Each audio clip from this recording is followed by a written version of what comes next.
नमस्कार साथियों, मैं आप लोगों के बीच कुछ विचार विमर्श करने के लिए कुछ विषय पर बातचीत संवाद करने के लिए पुनः उपस्थित हूँ। जैसा कि आप सभी साथी अवगत हैं कि पिछले 26 मार्च को बिहार राज्य राजपत्रित कर्मचारी महासंघ जिला शाखा सहरसा के द्वारा एक आम बैठक आयोजित की गई। काफ़ी सफल बैठक रहा। सर्वप्रथम इस बैठक की सफलता के लिए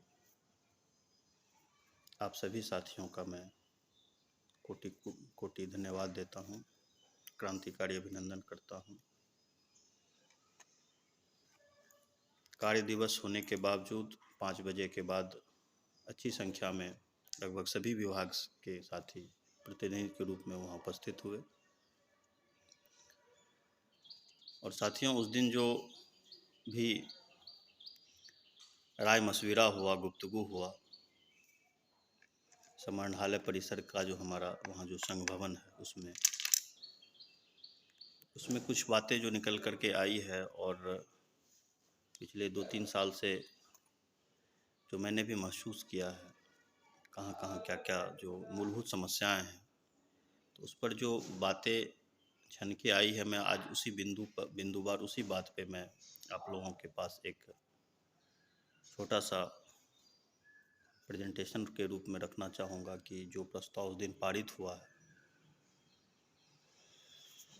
सबसे पहले तो साथियों की जो हमारा बिहार का विषय है, गौरवपूर्ण विषय है कि जो राष्ट्रीय सम्मेलन हो रहा है 13 से 16 अप्रैल को, वो अभी सबसे ज्वलंत मुद्दा है। ज्वलंत मुद्दा इसको इसलिए कहते हैं क्योंकि उसे सफल बनाना है। हम पूरे बिहार वासियों का ये मतलब दायित्व है, कर्तव्य है कि उसको सफल बनाना। और उसको सफल बनाने के लिए आप सभी साथियों ने उस बैठक में, जहाँ से भी जो भी साथी आए थे, पूर्ण समर्थन दिया और उसमें सहयोग की भी पूरी हृदय से आप लोगों ने उसमें अपनी स्वेच्छा से, बल्कि हमें जिला को जो निर्धारित की गई है जो भी राशि है उससे बढ़ चढ़ के ही मतलब उसमें सहयोग प्रदान करने की आप लोगों ने सहमति दी है। ये बड़ी खुशी की बात है। साथियों, जो पूरे देश में जो पुराना पेंशन की वो पुनः बहाल करने की मांग है, तो उस पे भी आप लोगों ने काफ़ी जोरदार ढंग से चीज़ों को रखा कि इस पर जो है सो लगातार आंदोलन होता रहे। और राष्ट्रीय सम्मेलन जो होगा उसमें मुझे लगता है कि यही इसी पे फोकस होगा कि संविदा पे जो साथी हैं उनका नियमितीकरण और पुराना पेंशन जो है उसको कैसे रिस्टोर कराया जाए। क्योंकि अब देखिए साथियों, यहाँ पुराना पेंशन अब आपका रिस्टोर होना बहुत आसान हो गया है। मैंने जितना इस संबंध में अध्ययन किया है कि देखिए, इस देश में जो कानून बनाते हैं ना, कानून बनाने वाले होते हैं आईएएस। वो संसद में, विधानसभा में बैठ कर के टेबल तो थपथपा देते हैं नेता लोग, लेकिन आईएएस पदाधिकारी जो होते हैं वही मूल रूप से उसका सृजन करते हैं, उसको दिशा दशा देते हैं। और अब वो वक्त आ गया है जब पूरे देश में 2005 के बाद जो आईएएस, आईपीएस, बीपीएससी से, बिहार सेवा से या किसी राज्य सेवा से पदाधिकारी हैं, वो हर जगह बैठ गए हैं। अब उनको भी ये लग रहा होगा कि भाई ये चीज़ तो बड़ी अच्छी है, जिसका नतीजा राजस्थान है, जिसका नतीजा छत्तीसगढ़ है, जिसका नतीजा झारखंड होने वाला है, तो ये पूरे देश में लागू हो जाएगा, ये बात तय है। इस पे हमको लगातार आवाज़ उठाते रहना है। अब साथियों, थोड़ा सा हम स्थानीय मुद्दा पे आ जाते हैं। स्थानीय मुद्दा है कि जैसे कि हम लोग कमांड कर्मी हैं, मैं भी कमांड कर्मचारी के रूप में ही हूँ, और हम लोगों का भी कुछ ऐसा मुद्दा है जो कि सरकार जबरन जो है सो हम लोगों को नहीं दे रही है। जैसे हमारे यहाँ पहले पद सृजन था हर संवर्ग का, उसको एक कर दिया गया है, निम्नवर्गीय लिपिक में सबको मर्ज कर दिया गया है। यहाँ एसीपी की सुविधा नहीं है, कुछ मूलभूत चीज़ें हैं। अब बताइए, कोई कार्यालय अगर चलाना है तो कार्यालय को चलाने के लिए तो निम्न वर्गीय लिपिक, उच्च वर्गीय लिपिक, प्रधान लिपिक, फिर वो संचिका जाएगी पदाधिकारी के पास। कि सीधे कोई एक आदमी जो है सो संचिका लिखेगा और उसको कोई देखने वाला नहीं होगा, तो इसमें गलतियां होने की संभावना बहुत रहती है।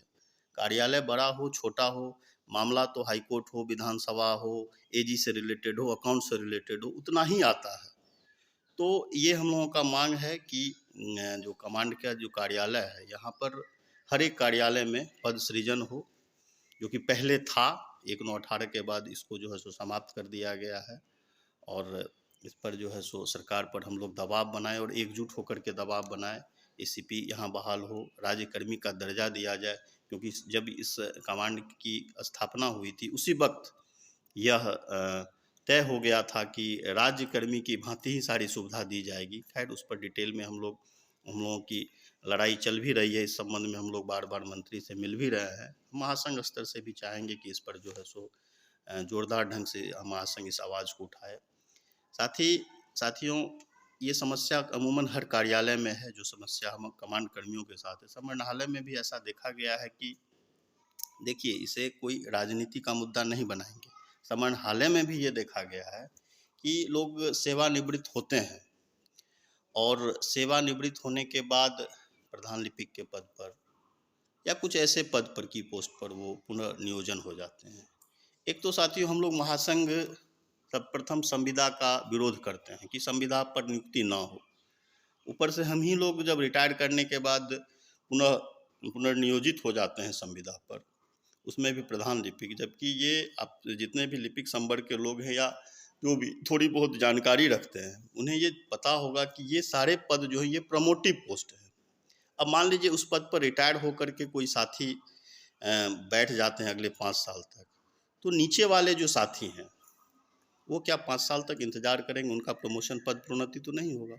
एसीपी मिल जाएगा, आर्थिक लाभ मिल जाएगा, लेकिन उनको जो, चूंकि लिपिक संवर्ग में तो आप कोई कलेक्टर, कमिश्नर और वो तो बनेंगे नहीं, बनना तो प्रधान लिपिक तक ही है।